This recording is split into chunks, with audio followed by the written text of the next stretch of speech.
Limitaciones a los derechos de propiedad intelectual. Introducción a conceptos como Fair Use.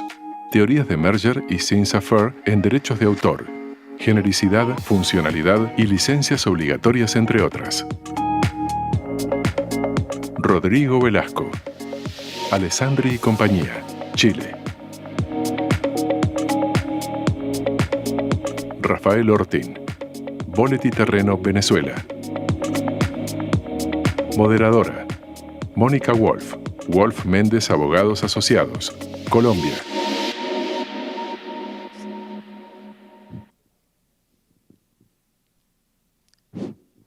Buenas tardes a todos. Muchas gracias a CIPI por la invitación y muchas gracias a todos ustedes que, no obstante las condiciones de tiempo y lugar, decidieron acompañarnos esta tarde. Tenemos con nosotros a dos extraordinarios panelistas. En la primera ponencia, el doctor Rafael, quien es abogado de la Universidad Católica Andrés Bello, magíster en Propiedad Intelectual y Nuevas Tecnologías de la Universidad de Alicante, becario de la Organización Mundial de la Propiedad Intelectual, OMPI, socio del despacho de abogados especializados en Derecho Industrial Bolet y Terrero, donde es responsable del Departamento de Corporativo de IP, profesor de Derechos de Autor y Nuevas Tecnologías y de Derecho de la Competencia en diversas universidades en Venezuela y Latinoamérica. Consultor del Instituto Max Planck, capítulo Latinoamérica en el área de Derecho de la Competencia. Ha sido también conferencista internacional en las áreas del derecho industrial en más de 20 países. Ha sido consultor internacional de la Organización Mundial de la Propiedad Intelectual, OMPI, del Centro Regional del Libro, CERLAC, y de la Sociedad de Autores y Editores de España. Autor de diversos artículos y papers vinculados al derecho industrial. Fue fundador de la Dirección Nacional de Derecho de Autor en Venezuela.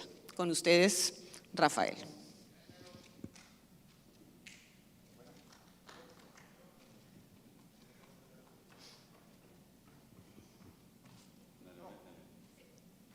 ¿Aló? ¿Se escucha? Bueno, buenas tardes. Para mí siempre es un placer hablar con mi familia CIPI. Muy agradecido por la invitación. Siempre es bueno hablar de los derechos intelectuales y más si es en un país, en una isla tan bonita como la de República Dominicana. Como siempre, son muchas las cosas que tengo que decir en muy poco tiempo. Por lo tanto, comienzo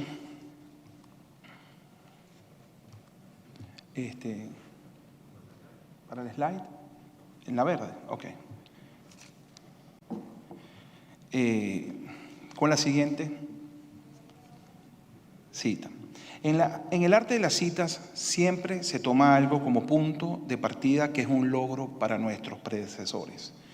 Me quedo con esta cita para explicar lo complicado que son el tema de las excepciones y limitaciones. Bob Dylan se inspira en Walt Whitman. Tarantino recrea sus pelis de secuencias de sus pelis favoritas. En España, el periodista Fernando de Boll descubre al menos 555 versos superpuestos y a hurtadillas, entre ellos de Benedetti y Arrabal, de la discografía del grupo de rock Héroes del Silencio y su líder, Bunbury. Ignacio Termillo, sobre esta problemática, indica que debe haber una preocupación legal, pero como se ha hecho un collage, lo que hay son muchos afectados, pero ninguno violentado. Fíjense ustedes que no es nada fácil esta situación. Entonces, ¿dónde está el límite entre la creación y la no creación?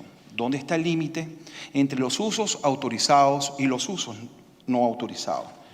De esto hablaremos hoy centrándonos en las excepciones y limitaciones a partir de los dos grandes sistemas de la materia. De un lado tenemos el sistema del common law, que se basa en la teoría general utilitaria que se reduce a una justa recompensa premiando el esfuerzo y el tiempo invertido. No es el individualismo, sino la necesaria interacción entre los miembros de una sociedad para impulsar el progreso de la ciencia, que estimula los beneficios sociales a través de la actividad empresarial. Fíjense que no he hablado todavía de creatividad. La creatividad le corresponde al sistema latino-germánico, al que pertenece, por ejemplo, Francia, donde el centro del poder descansa en el autor. Filosóficamente hablando, el derecho y la propiedad aquí se confunden. No olvidemos esta frase que todos conocemos de Le Chapelier: el derecho de autor es la más sagrada de todas las propiedades. Y ambas tesis tienen consecuencias legales. La primera consecuencia legal es que a mayor protección del derecho, que es el sistema latino-germánico, menor protección a las excepciones y limitaciones, que es el sistema de common law, lo que trae una segunda consecuencia, que el sistema latino-germánico es un sistema cerrado de números clausus, al contrario del sistema de common law, que es un sistema abierto, números apertus, y por lo tanto un poco más permisivo, lo que trae una tercera consecuencia. Al ser sistemas encerrados, las excepciones y limitaciones deben estar expresamente establecidos en la ley.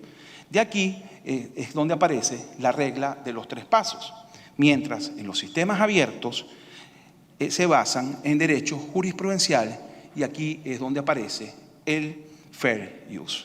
De manera que por un lado vamos a tener la regla de los 3 pasos y por el otro lado vamos a tener el fair use. Comencemos por la regla de los 3 pasos, que tiene una lógica. Los límites deben estar sujetos o quedar restrictos a la regla de los 3 pasos. La regla asume en su interior a los límites. Además, la regla de los 3 pasos es o nace en y como un instrumento internacional de control de procesos legislativos internos, y luego se convierte en una norma interpretativa destinada a los jueces y tribunales nacionales. Su justificación viene fundamentada por la defensa de derechos fundamentales como el derecho a la libertad de expresión, el derecho a la educación, el derecho a la información, y en un segundo plano en los fallos del mercado. Por último, y no por eso menos importante, la regla de los 3 pasos parece convivir con el fair use, aunque pareciera también que no de manera pacífica.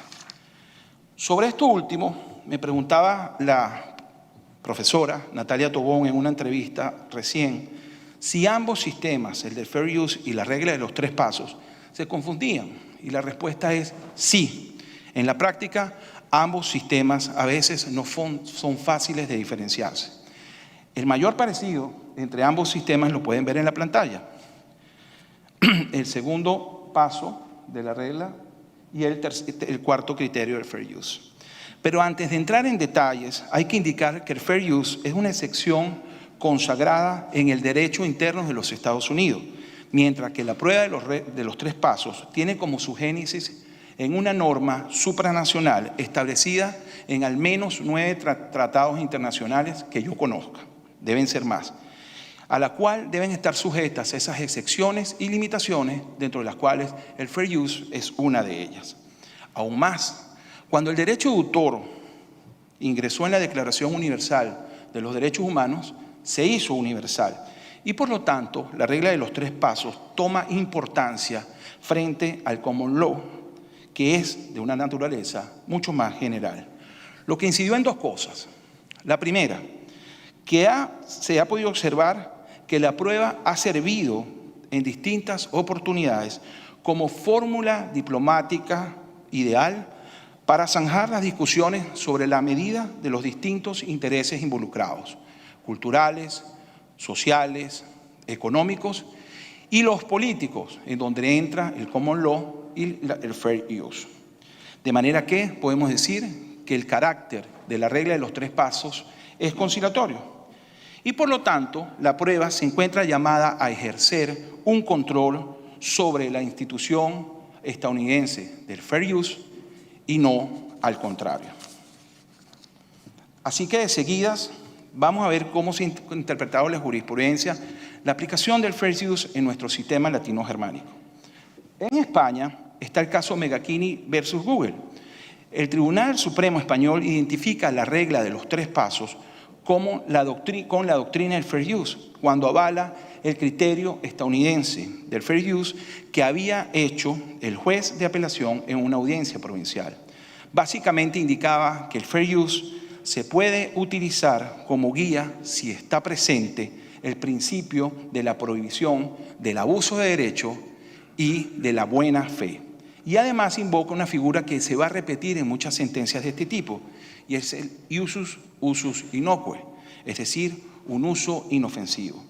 A estas sentencias nada más y nada menos que la critica el profesor Berkowitz, ya que la aplicación de la prueba, indica él, y por eso abro comillas, puede dar origen a la introducción del fair use estadounidense completamente distinto al español, que es de tradición civilista, creando una inseguridad jurídica por jurisprudencia fluctuante.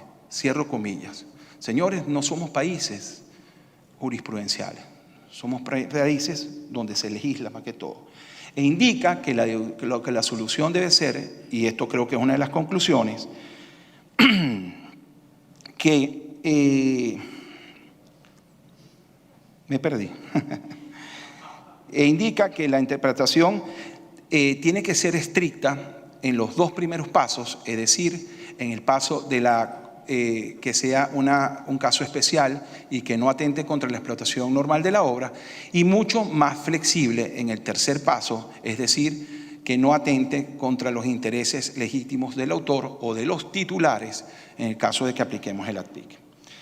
En Colombia, el caso Luz María Giraldo de la Corte Suprema de Justicia determinó la apropiación indebidamente de algunos fragmentos de las tesis de grado de sus exalumnas en la Universidad Javeriana, y en ella se equiparó la regla de los 3 pasos con el fair use al afirmar que cumple la misma función. En Argentina no existe la regla de los 3 pasos, lo que existe es el derecho de cita, y algunos lo identifican con el fair use. 3 son los casos. El primero, el de Diego Gabriel y la película del boxeador Carlos Monzón en jurisdicción penal. El de Diego Gurs, televisión registrada, que cita el premencionado caso de Monzón, e ilustración de rotura de ligamentos en una demanda contra el diario de La Nación. Un poco más, un poco menos, en ella se indica que se admite la excepción del uso de imágenes de un largometraje en un programa de televisión y la posibilidad de replicar formatos de televisión. Así se asimila el derecho de cita al fair use. Se menciona también, de nuevo, el uso inofensivo. En casación, en el caso de Monzón, el demandante alegó, yo creo que de manera atinada, que se había cometido un error conceptual al equiparar el derecho de cita con el fair use, institución que no hacía parte del ordenamiento jurídico argentino, pero este alegato no se tomó en cuenta. Y por último, se alega en la Argentina que se había incorporado la expresión usos honrados en el momento en que se adoptó el Acta de París, de Berna, y que por tanto guarda cierta similitud con el fair use. Y ya que mencionamos el término usos honrados, en Ecuador, por el contrario, en el caso Iturralde de la Dirección Nacional de Derecho de Autor de Ecuador, determinó que a diferencia de lo previsto en la doctrina estadounidense, los usos honrados deben estar expresamente establecidos en la ley, por lo que hace una diferencia. Entonces, es lógico pensar que existe una confusión entre ambas instituciones. Así que, por lo tanto, tenemos que revisar lo que es el fair use. 4 son los factores. Sobre el propósito y carácter de uso, sencillamente aquí el carácter comercial del uso es el elemento de referencia. Sobre la naturaleza de la obra protegida, lo ilustraremos con un ejemplo. Será más difícil para una obra científica o educativa encuadrarla dentro de un fair use que una basada en ficción o en hechos reales. La razón es que en las primeras el elemento expresivo es mucho más difícil de separar o escindir de la idea que se trata de transmitir. Por lo tanto, en las primeras la violación normalmente serán del elemento, la duplicación del elemento autoral, mientras que en la segunda podrá haber, diría yo, un plagio elaborado. Sobre la cantidad y la importancia de la parte utilizada en relación con el conjunto de la obra protegida, es decir, la cantidad en función de la calidad, que es el corazón de la obra. Un ejemplo cualitativo para ilustrar. Recuerdan, no sé si yo no lo veo hoy en día, pero pasó mucho, los mosaicos o popurríes musicales, mi mamá los escuchaba mucho, entendidos como el uso de fragmentos de melodías a través de puentes que los unían y donde los percibíamos sin solución de continuidad. Bueno, esto era una técnica que utilizaba mucho el corazón de la obra porque era la melodía principal. Aquí no se podía aplicar fair use. Un ejemplo cuantitativo, que lo veremos más adelante, es el caso de Oracle versus Google, donde se copiaron 11.500 líneas de código fuente, pero siendo un 0.4% total de lo que era el código. El cuarto factor tiene que ver con el efecto de un uso en el mercado potencial de la obra protegida. Y lo primero que hay que decir es que si pasan los tres primeros factores, pero se cae en este, no hay fair use. Aquí es que el criterio es que mientras más transformativo es el uso, existirán menos posibilidades de que se esté modificando el mercado original y por ende más posibilidades de que se aplique el fair use. Veámoslos con un ejemplo. Es más factible que se considere uso justo de una obra cinematográfica en una actividad de enseñanza a que se califique como uso la exhibición de esa misma obra cinematográfica para recaudar fondos de una beneficencia. En este último caso, la exhibición es para lo mismo, el entretenimiento, mientras que en la primera no es entretenimiento, sino aprendizaje. Hay transformación del uso. Así pues, el sentido común nos indica que se dejará de pagar por una obra en el mercado si se consigue una obra sustituta o más barata o gratis. Esta otra sustituta de la principal o de la original podrá ser el resultado de haber reproducido o un buen porcentaje de la obra o el corazón de la obra. Veamos un caso práctico del fair use. El 6 de enero del año 2020, el Tribunal de Massachusetts declara la inaplicabilidad de la doctrina del fair use sobre 5 videos puestos a disposición al público entre el año 2014 y 2016 en la plataforma de YouTube por parte del artista Prince.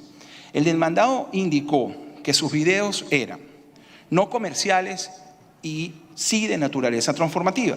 No obstante, la sentencia indica que las grabaciones no añaden un nuevo significado o expresión de obras originales. Alegaba, además, que no lo usaban más de lo necesario. No obstante, la sentencia indica que no es el concierto como tal y su difusión, sino cada una de las obras con una duración de 17 minutos que son el corazón de la obra. Alegaba que no tenía ningún efecto negativo en el mercado para la obra. No obstante, la sentencia indica que sí es negativo para la obra original porque los videos subidos por el usuario desviaban el tráfico, dificultando la monetización. Una vez culminada todo el tema de las precisiones sobre el fair use, pasemos a la regla de los 3 pasos.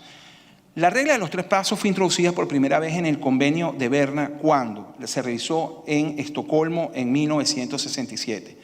Pero solo ganó relevancia en el año 2000 con el caso de la música en pequeños establecimientos en los Estados Unidos de Norteamérica a través de la publicación de un informe especial técnico de la Organización Mundial del Comercio, suscitado en una desaveniencia entre la Unión Europea y Estados Unidos. A partir de este momento y no antes, es que la regla ha adquirido cierto protagonismo en la actividad legislativa, jurisprudencial y doctrinal de nuestros países.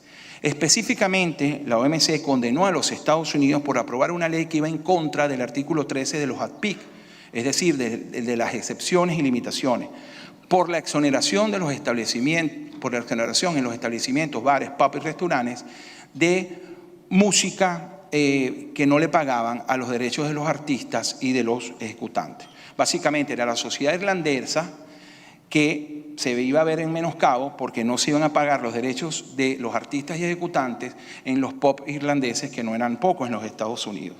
En este caso, cuando se discute la primera regla de si era un caso especial o no, se indica en el premencionado informe que debe haber una tipificación legal del límite, que eran tantos los pubs, restaurantes que se iban a sentir beneficiados, que esto no era una excepción, sino más bien una regla. Y por lo tanto, una exención a una mayoría considerable de establecimientos destruye cualquier lógica cuantitativa. Por ende, los casos especiales no significan ni casos específicos ni casos precisados, sino más bien que se diferencien de la generalidad. Además, no excluye la posibilidad de aportar excepciones de carácter abierto como el fair use, siempre y cuando respeten los otros pasos de la regla. Y por último, deben ayudar al bien común y a la justicia. Con relación al segundo paso, voy con varias sentencias que aplican a la segunda regla. El primero es el caso Copriese entre la Sociedad de Gestión Colectiva de Editores y de Periódicos versus Google, y el segundo es el caso del diario y la web del Mundo versus Periodistas Digitales. Estas sentencias se centran en la captura en caché, que no es más que un acto de reproducción donde el usuario va a poder acceder a estas mismas páginas de una forma mucho más rápida y en un momento posterior, con el fin de poner a disposición del público los artículos gestionados por el servicio Google News. En estos casos se utilizaba la técnica del press clipping, que consiste en la recuperación, selección y resumen de la totalidad de las noticias que aparecen en los diferentes medios de comunicación para ofertarlas de una forma organizada y sectorizada a las empresas que contraten dichos servicios. El contenido se ponía a disposición del público de manera sistemática, gratuita, casi simultánea y casi universal, obteniendo obviamente ingresos por publicidad y patrocinio, o dicho de otro modo, el usuario dejaba de ingresar a los sitios originales de los diarios que formaban tales artículos, por lo cual los editores perdían por publicidad. Por lo tanto, se afecta la explotación normal de la obra. En el caso de Telecinco versus La Sexta y el programa Sé que no lo hicisteis, La Sexta utilizó fragmentos de un programa de Telecinco para burlarse de ese formato. Ambos competían en el mismo mercado, por lo tanto permitían una ventaja comercial a costa de los contenidos del otro. Por ende, no superó tampoco esta regla. De manera que aquí, con el uso de estos fragmentos, no hay libertad de cita, lo que el programa no tenía una finalidad informativa, sino una finalidad de mero entretenimiento. Luego está el caso de Toro de Osborne, de Sevilla de 2006. El Toro de Osborne es protegido como marca, pero también por derecho de autor. Existe una dualidad de protección. En primera instancia, el enfoque fue de derecho de marcas e indica que la silueta del toro que se utilizaba sin la autorización para la comercialización de productos ha superado su inicial sentido publicitario y se ha integrado en un paisaje como un elemento de ambientación ajeno al mensaje propagandístico de una marca y por lo tanto no había uso de marca. Pero en alzada la audiencia lo enfocó ya no desde el punto de vista marcario, sino del derecho de autor y estimó que para el referido proceso de culturización la finalidad comercial trascendía la dimensión cultural, por lo tanto se debía pedir autorización. Para finalizar con este punto, 3 son los casos de esta presentación donde se sentenció que sí había fair use. En este caso, es el caso de Begap contra Berganova, donde la reproducción de artes en libros de texto no afectaba la explotación normal de la obra, ya que no había un propósito de lucro. Es verdad, decía la sentencia, hay un perjuicio, pero el mismo no puede considerarse injustificado, ya que respondía a una causa justa y proporcional. En Colombia hay un caso de modificación de proyectos arquitectónicos. A la pregunta del tribunal, ¿puede un propietario incorporar modificaciones de los proyectos arquitectónicos? La sentencia indicaba que afectaba la explotación normal de la obra en la medida en que las modificaciones que pudiera introducir el propietario del inmueble no serían propias de las expectativas económicas que tendría el arquitecto respecto a la creación y posterior construcción de ese proyecto. De manera que había fair use. En el caso Vélez Murillo, también en Colombia, el servicio de conversión de LP, cassette y discos compactos no atenta contra la explotación normal de la obra porque no eran grandes cantidades. Por lo tanto, no presentaba una amenaza a la actividad económica. Había un uso inofensivo. Sobre la conclusión sobre este punto, lo que veo es que en estas decisiones el análisis económico de competencia es más aparente que real. Al final no hay realmente un análisis económico. El tercer factor es que el límite no perjudique los intereses legítimos del titular o del autor. Sobre la tercera regla, yo lo que haría es una desconstrucción palabra por palabra.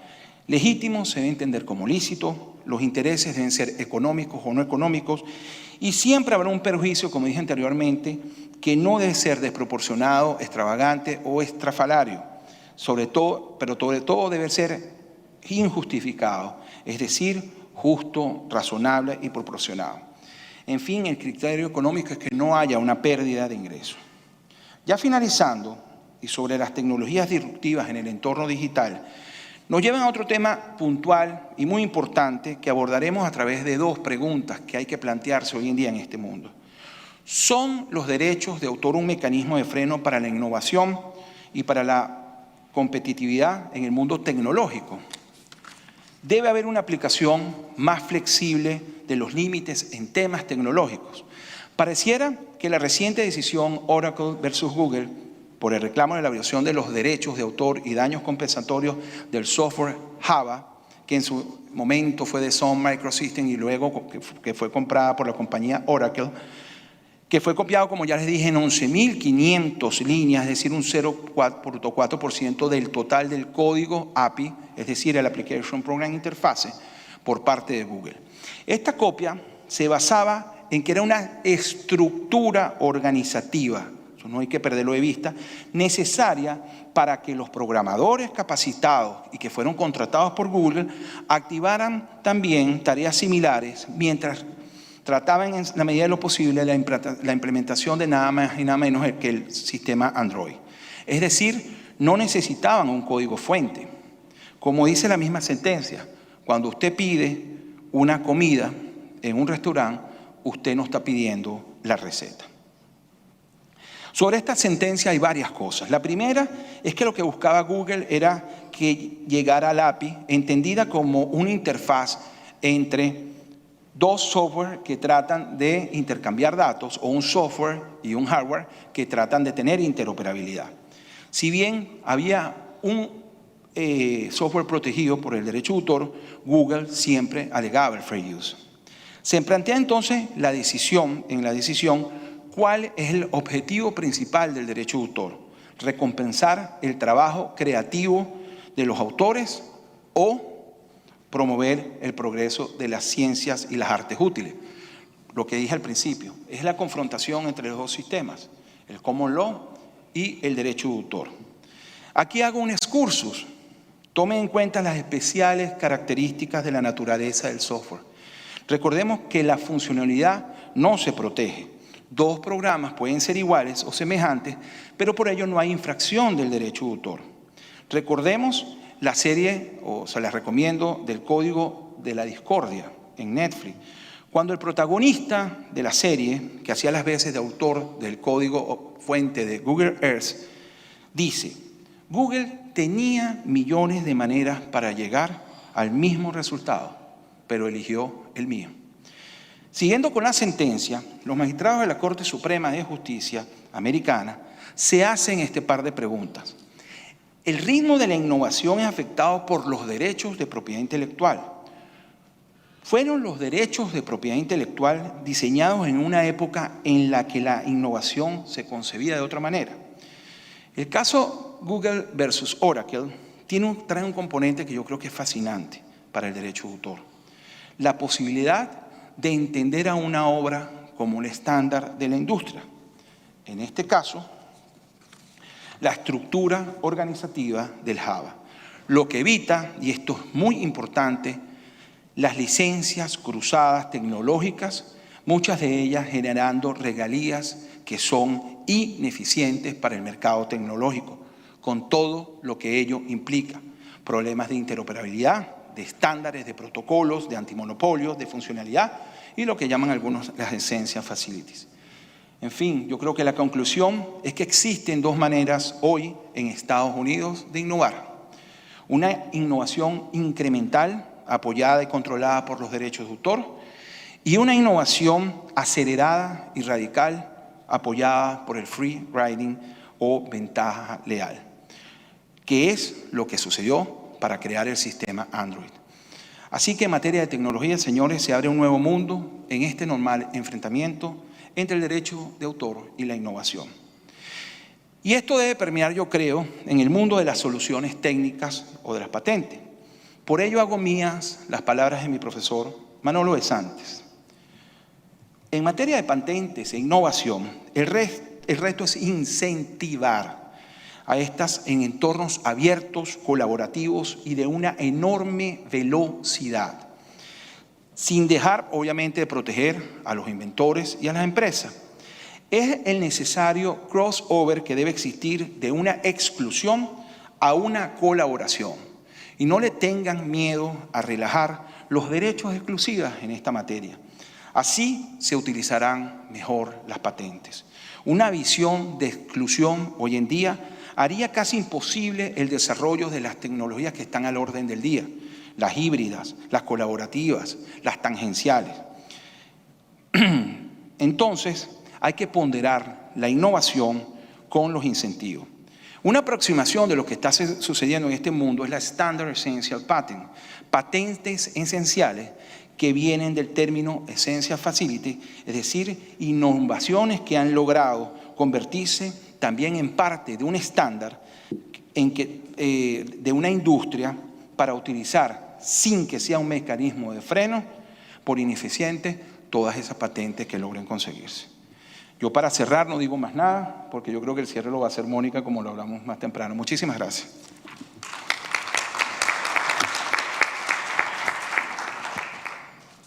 Dejamos las preguntas para el final. Sí. A continuación, Rodrigo Velasco, quien es abogado de la Universidad de Chile y músico y abogado del Berklee College de Boston. Rodrigo es socio director del área de tecnología y propiedad intelectual del estudio Alessandri en Chile. Desde 2009 ha sido destacado por Chambers & Partners y otras guías legales especializadas, tanto en las áreas de propiedad intelectual como de tecnología, medios y telecomunicaciones. En 2011 fue nombrado entre los primeros 3 árbitros para conflictos de gestión colectiva de derechos de autor del Ministerio de Cultura de Chile. Formó parte del Consejo de la Música del mismo ministerio hasta 2017, cuando asumió como presidente de la Fundación Beethoven. En 2019 fue nominado a los Diversity e Inclusion Awards de Chambers & Partners en reconocimiento por la asesoría legal pro bono del estudio Alessandri a organizaciones que promueven la inclusión y diversidad en el ámbito laboral, cultural y sexual en Chile. Actualmente es miembro activo de la Asociación Interamericana de Propiedad Intelectual, la International Trademark Association, la International Association of Privacy Practitioners y fue recientemente electo miembro del Board of Directors de la International Technology Law Association, donde además es co-chair del Latino American Committee. Rodrigo. Muchas gracias. ¿Cómo están? Buenas tardes. Gracias por estar acá a esta hora de la siesta. Es un placer y agradezco a CIPI la invitación. Parece que hubiera pasado un siglo desde que nos vimos en Montevideo y nos esperaba el virus en casa. Algunos lo llevamos desde allá. Bueno, después de la presentación de Rafael, creo que ha sido magistral en explicarnos esta dicotomía y esta dificultad que tenemos que enfrentar quienes ejercemos la profesión en el área del derecho de autor, entre el fair use y el sistema de limitaciones y exclusiones del sistema romano germánico continental de derecho civil, como queramos llamarle. No quisiera detenerme más en eso porque creo que ha quedado bastante claro el ámbito quizás de esa dificultad. La norma de los 3 pasos de Berna además ha sido reconocida y recogida en ADPIC o TRIPS, haciéndola, la verdad, aplicable a prácticamente todo el planeta. Y probablemente a nivel nacional es muy difícil poder acometer, digamos, numerus clausus de excepciones, de limitaciones que tenemos que revisar cada vez para ver si efectivamente se puede acoger un determinado uso, digamos, no licenciado, sin remuneración para el titular, particularmente en el ámbito audiovisual, que es donde me ha tocado verlo y quisiera dar un par de ejemplos prácticos de esas dificultades. En el caso del Fair Use sabemos que se construye a la inversa. Es un análisis que se hace ex post, vale decir, quien desea acogerse al Fair Use determina un ámbito subjetivo de uso justo, por llamarlo de alguna manera, que tendría que ser revisado luego por un tribunal para efectos de determinar, como en el caso de Prince, que también vamos a citar después ahí, Rafael, si existe o no un uso que pueda ser calificado como fair use o si efectivamente hay una infracción de copyright. Y la diferencia entre los sistemas es bastante evidente. El derecho de autor obviamente tiene esta tradición que es mucho más basada, yo diría, en los derechos de la personalidad, los derechos morales, que el copyright, que su propio nombre nos deja en claro que tiene una visión mucho más economicista respecto de la explotación comercial de esos derechos. En el caso de Chile se produjo una discusión bien interesante al respecto en la reforma del año 2010. Esto fue una reforma que presentó la presidenta Bachelet el año 2008 y que me acuerdo que cuando se lanzó la reforma a la ley de propiedad intelectual, muchos que habíamos sido invitados a La Moneda pensamos que nos habíamos equivocado de salón porque había un gran curso de niños discapacitados no videntes. Y nos costó hacer la relación de que esto tenía que ver con ampliar el catálogo de excepciones, por ejemplo, permitiendo que se reprodujese un libro en forma audiovisual para que un no vidente pudiera captarlo.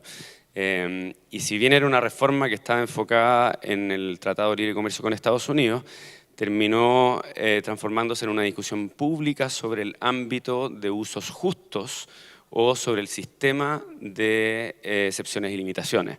En algún momento se planteó incluso la regla de los 3 pasos como una excepción al derecho de autor, vale decir, cualquier uso que cumpliera con ser determinado, con no afectar los intereses del autor o no constituir, digamos, una explotación encubierta.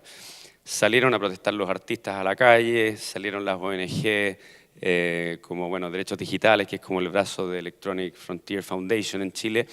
En la misma época que se discutía SOPA y PIPA en Estados Unidos, en que se había hecho este raid que había terminado con Mr. Mega Upload preso, fue bastante político.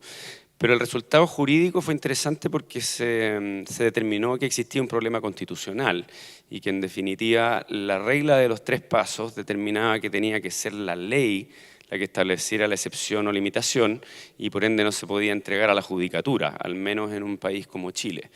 Resultado, el artículo 71 de la ley chilena, que tiene excepciones y limitaciones al derecho de autor, hoy día llega hasta la letra U.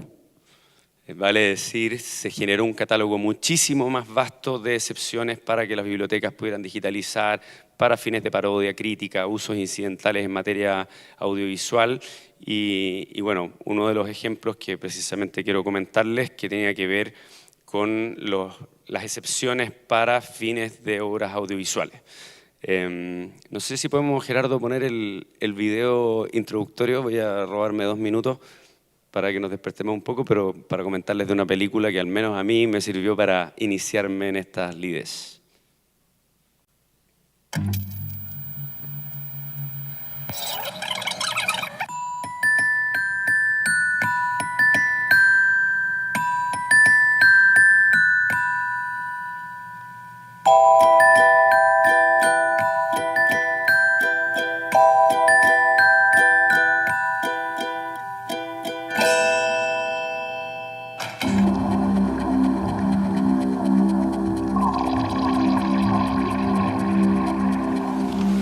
¿Es todo? Sí, ¿no? Creo que esto no vende. El presidente va a ganar igual, dejémonos de hueva. ¿Dónde están los presos políticos? Basta, hay que ser más creativos, carajo. Hay que darle la vuelta a esto. A mí la democracia me parece entretenida. Un producto alegre, si tú lo planteas así. Estamos utilizando un lenguaje publicitario, pero armando un concepto político detrás. Porque sin la dictadura la alegría va a llegar. Vamos a decir que no. ¿Qué chucha hace un mimo en medio de mi película? La oportunidad que tenemos de derrocar a la dictadura. Eso fue un suicidio, serio. Lógico que quieran ganar. Pero no pueden, ¿cierto? Veo problema.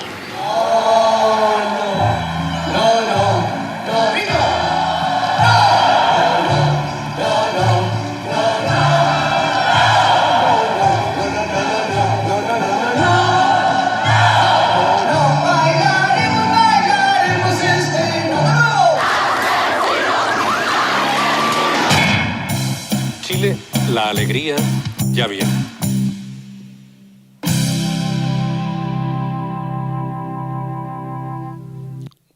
Bueno, cuando Pablo Larraín, el director de esta película, se acercó a nosotros a pedirnos ayuda y asesoría, la verdad es que parecía imposible, porque es una película que está hecha con material de la época, basada en la franja política que construyeron muchos publicistas. Estos son personajes de ficción, pero que recrean de alguna manera los que participaron.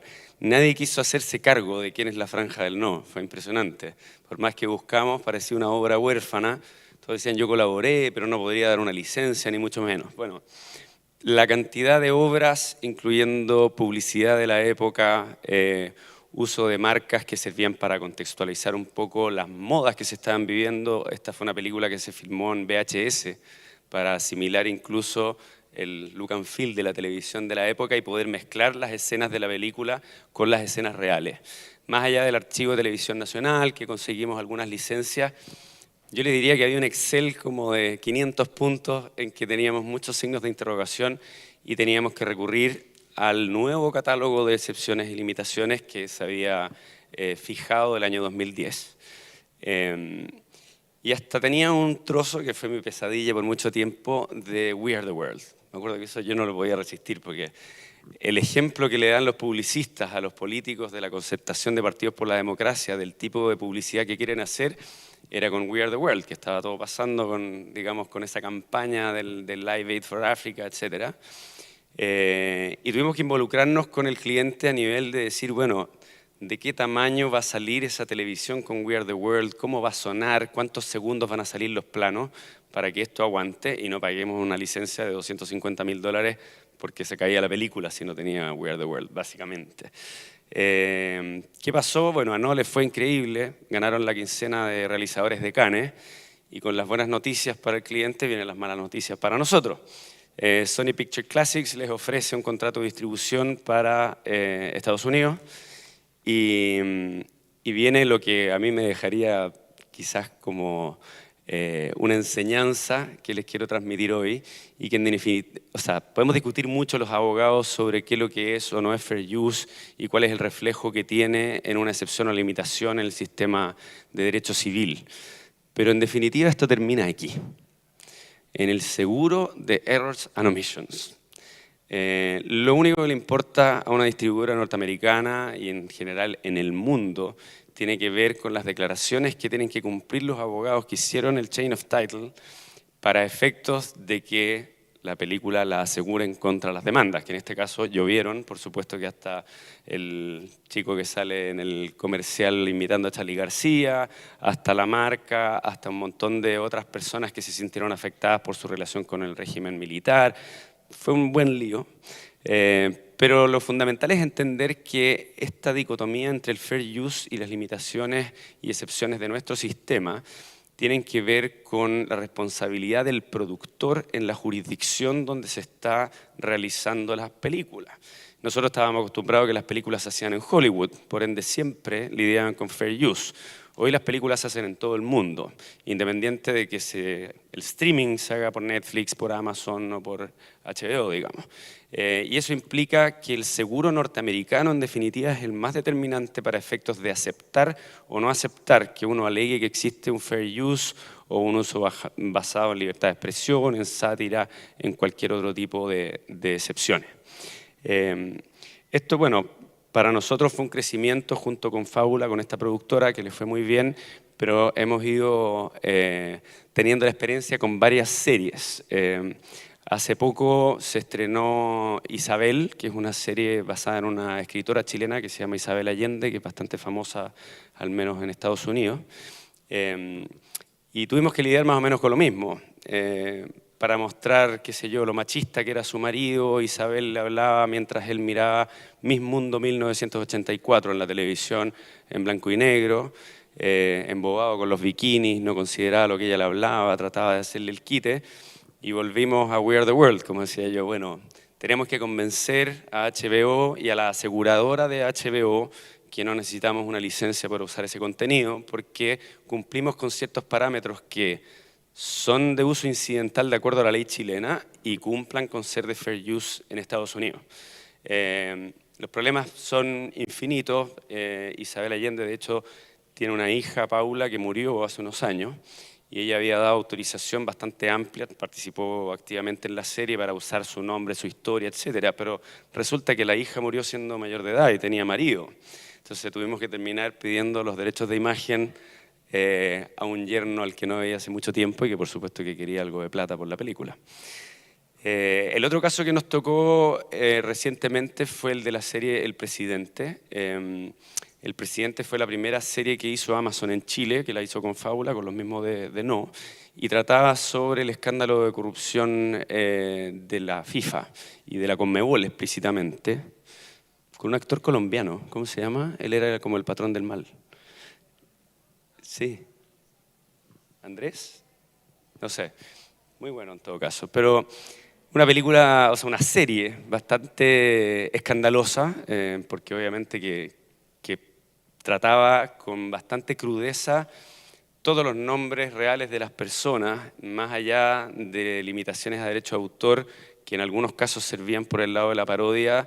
Tuvimos que centrarnos en lo que tenía que ver con libertad de expresión y en la forma de contar una historia que había sido judicializada. El presidente del fútbol chileno, Jadwe, el que encarna a este actor, está hoy preso en Estados Unidos, todavía bajo un programa de protección de testigos. Y porque además empezó a ocurrir que estos personajes registraron sus nombres como marca, en el entendido erróneo para mi gusto de que podían impedir que se usara su nombre no solo por el derecho personalísimo o el atributo de la personalidad, del propio nombre, la propia imagen, sino porque registraban los nombres como marca para servicios de clase 41, de producción de audiovisuales. Actualmente, la única demanda que está en trámite, que no puedo detallar mucho porque está todavía en la Corte, logramos sacarnos de encima una orden de no innovar que pretendía sacar la serie de la plataforma de Amazon, es de la mujer de Jadwe, del presidente del fútbol chileno, que en realidad en una acción constitucional que ha mezclado de todo. Derechos de propiedad industrial, injurias, calumnias, porque ella se ve involucrada, por supuesto, en los escándalos de corrupción, y ha ido variando el discurso, creo yo, a partir del uso del nombre como marca comercial, del uso de la imagen, a lo que ya más recientemente se volvió una acusación de violencia de género, cosa que a Amazon le preocupa un poquito más que las marcas y la propiedad intelectual. Lo cierto es que, como Alessandri, nosotros estamos representando a Pablo Larraín, que es el director que está demandado, a Fábula, que es la productora, y a Amazon, no porque nos quieran todos al mismo tiempo, porque en el fondo estamos trabajando para la compañía de seguros, que está pagando todos los gastos que vienen precisamente del clearance que hicimos 2 años antes, justificando que esta película o esta serie era asegurable. Bueno, ejemplos hay muchos, sé que queda poco tiempo, así que voy rápido. Algo comentamos la otra vez a propósito de derechos de imagen, pero quería dar un poco la versión contraria. Con Ana Tijoux, una cantante chilena, siempre muy polémica, muy política, muy amiga, por cierto, se le ocurrió hacer Cacerolazo, que fue un hip hop basado en las imágenes reales del estallido social de Chile en octubre del 19.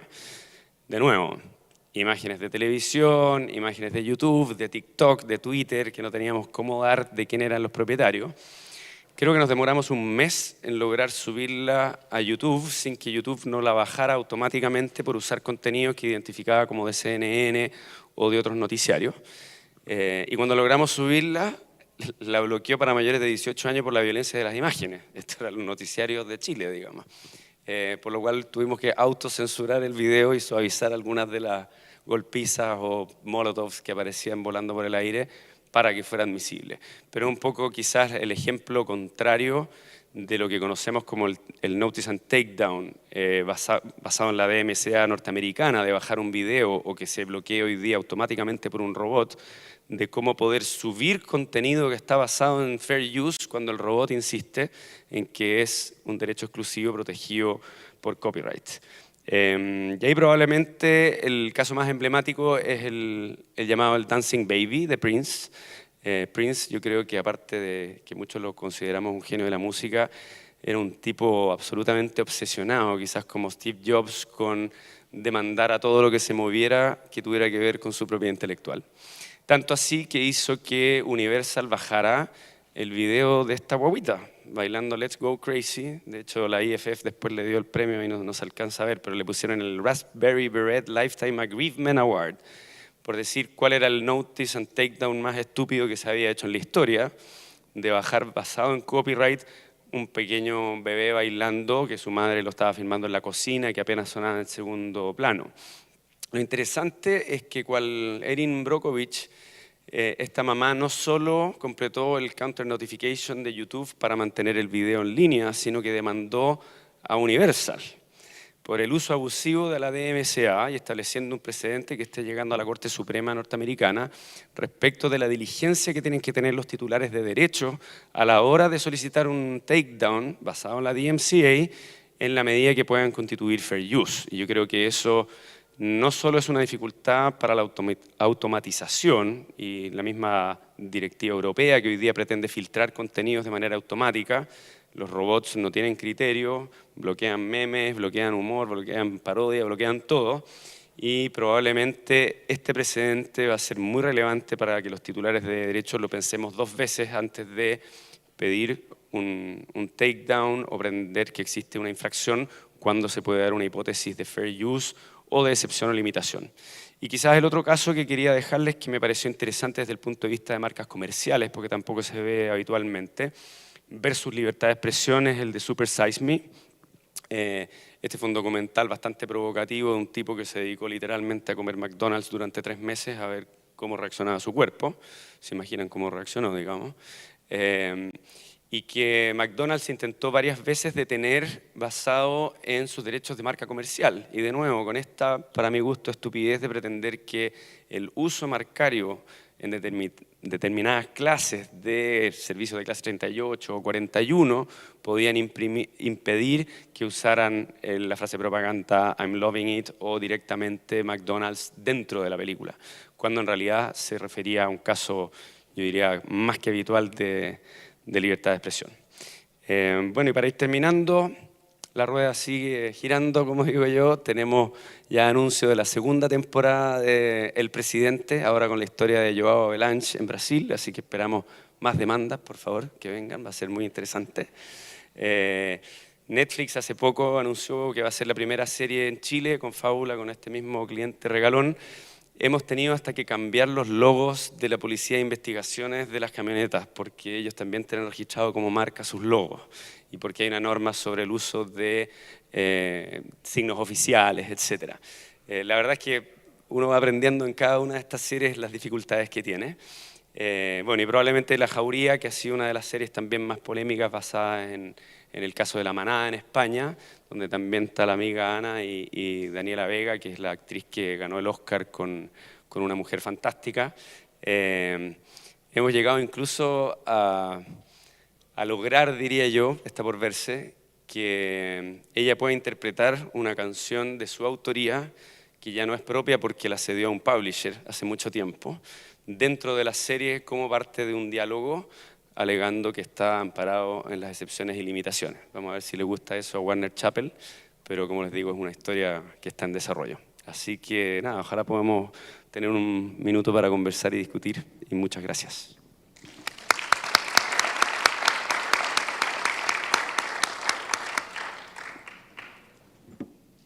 Tenemos unos minutos para preguntas.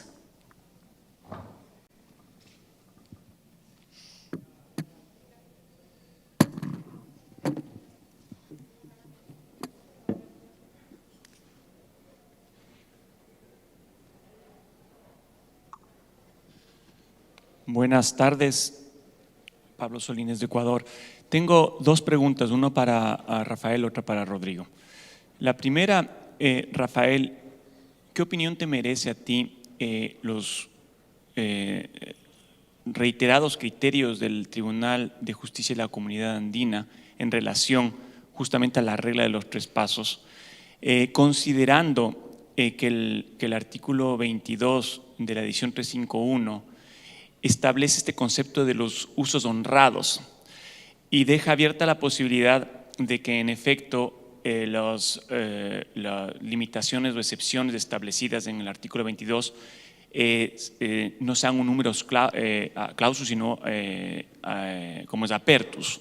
Y en ese sentido, pues, el Tribunal de Justicia se ha pronunciado en el sentido de que, en definitiva, la posibilidad de que existan más limitaciones o excepciones en función de conceptos muy orientados al fair use puedan ser aplicables a nivel de la Comunidad Andina de Naciones, que definitivamente transgrediría el principio de la regla de los 3 pasos que tú has mencionado, y que en definitiva incluso el propio tribunal cambia el concepto de la regla de los 3 pasos, porque la denomina la prueba del criterio triple, en donde la primera regla de los casos especiales la elimina, ¿no? y establece que la primera regla es en la medida en la que sean usos honrados, ¿no? Entonces, un poco conocer bien tu criterio en relación a lo que menciona el tribunal. Y simplemente, Rodrigo, de una vez, para hacerte la pregunta a ti, ¿qué piensas tú en relación a justamente algo que tú mencionaste muy importante en cuanto a los límites y excepciones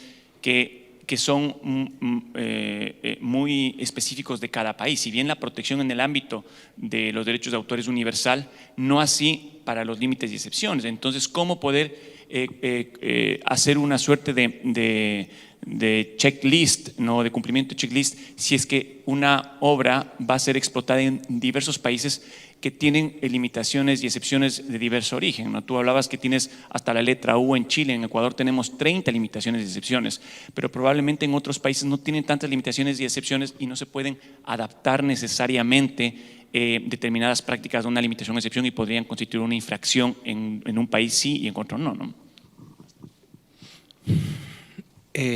¿Cómo estás? Mira, el tema con la decisión 351, a mí se me parece, como han abordado el tema a nivel legislativo, no jurisprudencial, muy parecido al de Costa Rica. Es decir, no son acumulativos, sino me da la sensación de que son optativos. Y eso no está bien. No está bien, si te me preguntas desde el punto de vista como profesor, que le gusta leer doctrina, etcétera. Yo lo que creo que la decisión 351, y eso lo celebro, pero en un ambiente como este, está tratando en la medida de lo posible de una flexibilización e irnos un poco hacia lo que sería el fair use un poco más abierto, con lo cual eso ayuda mucho a este lado, es decir, a nuestros clientes. Normalmente a nosotros nos van a llamar no para violar el derecho de exclusiva de autor, etcétera, sino para ver cómo se puede utilizar sin hacer una contraprestación. Entonces creo que el Tribunal Andino va por los pasos correctos, si lo ves, por ejemplo, desde el punto de vista de los temas tecnológicos. Ahí se abre un gran camino para temas de tecnologías disruptivas, de software, etcétera. Creo que está bien, creo que están flexibilizando un poco ese tema. Y al final se está flexibilizando eso. Hay que flexibilizar los derechos exclusivos. Yo creo que el tema del entretenimiento, por ejemplo, ha hecho que se flexibilice la exclusividad en obras en función más del entretenimiento más que de la cultura. Y te quiero contar con el tema del software. Bien, bueno, en relación con las excepciones y limitaciones, yo creo que sí, el sistema ha colapsado por su naturaleza, porque la armonización que existe a nivel de tratados tiene que ver con la regla de los 3 pasos, pero la forma en que cada legislación acomete esa misma regla es muy diversa. Lo vimos en la reforma en Chile del 2010. Yo diría que por una parte está el derecho de cita como una suerte de bolsillo de payaso, decíamos nosotros, donde cabe todo, que tratamos de interpretar extensivamente, pero que no siempre coincide con el tipo de uso incidental, que es como suelen llamarlo en los sets de televisión. Yo le contaba a Mónica antes en el almuerzo que cuando Sony Pictures nos devolvió el due diligence con los 500 puntos y a mí lo único que me preocupaba era que We Are the World era fair use y con eso podía dormir. Resulta que igual tenía un reparo que se nos pasó y era que en algún minuto salía un publicista hablando en un set y tenía una foto de la Marilyn Monroe atrás, y eso en Estados Unidos, si es que no es en la vía pública y es un set hecho por la productora, requiere publicity rights, y entre la versión que salió en Cannes y la versión que se dio en Estados Unidos hubo que borrar a la Marilyn, digamos, digitalmente. Entonces, efectivamente hay una dificultad que tiene que ver con la jurisdicción de producción, pero que hoy día, insisto, se resuelve de modo bien práctico, porque no hay ninguna producción que salga, al menos por las plataformas de streaming más conocidas, que están todas en California además, sin un seguro de errors and omissions que comprenda la jurisdicción mundial, porque las demandas pueden venir de cualquier parte. Y en ese sentido, el rol que tenemos que asumir los especialistas de poner la firma en una declaración jurada y decir que, a nuestro mejor entender, esto cumple con la legislación nacional, no les interesa mucho el detalle, ¿eh? Si es que estamos usando la letra N que se hizo para los documentales, o si estamos usando lo de parodia o fines de crítica, ilustración. Son tantos ejemplos que ninguno coincide exactamente, pero tiene que ver con la responsabilidad profesional y con muchas veces tomar la decisión y decir al cliente, mira, esto no va a volar, o para que esto vuele tenemos que meternos los abogados con los creativos que nos odian a decirles, oye, no quiero el plano de We Are the World más de 2 segundos por vez, quiero que suene mucho más mal, por favor, que suene como al lado izquierdo, como una chicharra, que la televisión sea más pequeñita, y vamos tratando de morigerar los riesgos. Pero armonización yo no veo que sea posible en la medida que no exista incluso una revisión de esa flexibilización que hablas tú, es decir, cómo seguimos agrandando catálogos, tendremos más libertad porque ya tengamos 130, 150 excepciones o limitaciones, o volvemos a esta discusión que tuvimos en el 2010, que tiene problemas constitucionales desde el punto de vista de que la ley tiene que limitar el derecho de propiedad, de buscar un ámbito de uso justo, honrado, me parece que es el que usan en la comunidad andina, que nos ahorre, digamos, este problema.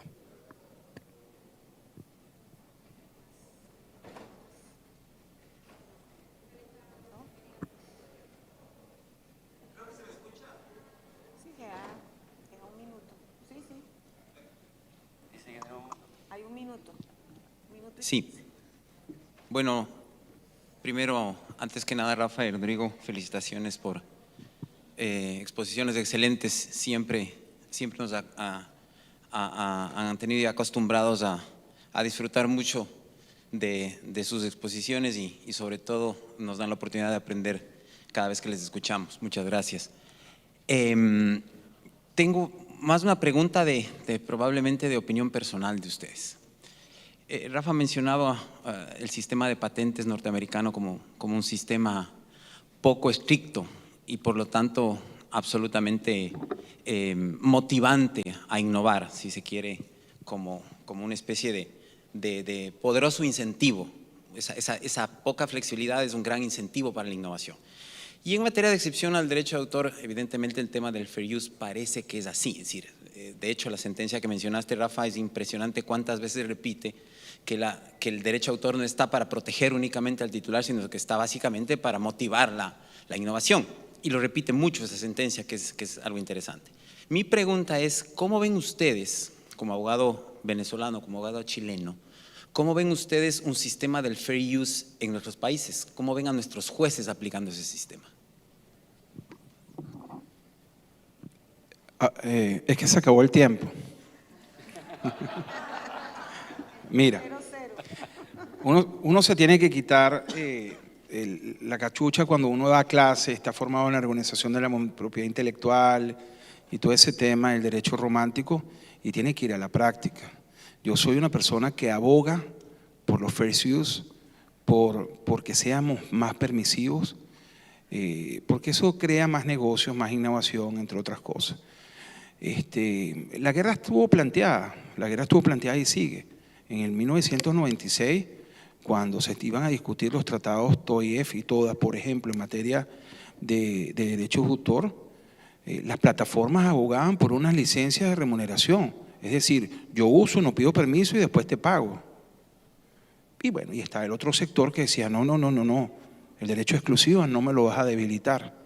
E incluso las plataformas trataban en la medida de lo posible de ni siquiera hablar de derecho de remuneración, sino de un, entre comillas, derecho por publicidad.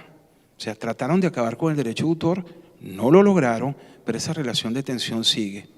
Y esa relación de tensión sigue y va a seguir existiendo entre lo que es innovación y lo que es creación. Lo que hay es que llegar a temas justos. Hoy, si me pregunta por lo que uno representa, por los clientes que representamos en muchos casos, yo abogo por un fair use sin lugar a dudas. Tal vez no me dejen entrar más nunca a la OMPI, pero eso es lo que pienso hoy en día. Es una flexibilización. Yo coincido en todo caso. Yo no le temo, la verdad, al análisis de los 3 pasos de Berna en la judicatura. Al menos en Chile no tenemos un tribunal especial. Las demandas de derecho de autor se ven en sede civil. Pero creo que los jueces tienen una formación civilista que les permite al menos identificar con claridad cuando existe una afectación de la explotación, una afectación económica, o lo que yo creo que es similar a los análisis que tienen que hacer con los derechos morales, cuando se afectan los intereses del autor. Eso es más complejo pensando en libertad de expresión, porque obviamente McDonald's no quiere que salga el documental y por supuesto que había muchas personas que no querían que saliera la historia de la Franja del No y van a haber intereses políticos atrás. Pero creo que existe la forma de acreditar en un litigio que efectivamente se está afectando la explotación, el tema de los desvíos de clientela, que básicamente son los desvíos de clics o de explotación de obras online, son hoy día más fáciles de acreditar. Y creo que simplificaría bastante el tema. La verdad es que el tema de los catálogos debería tener sus días contados, más allá de que efectivamente la OMPI no tiene mucha intención de cambiarlo. Muchas gracias a Rodrigo y a Rafael. Un honor. Gracias a nuestra moderadora.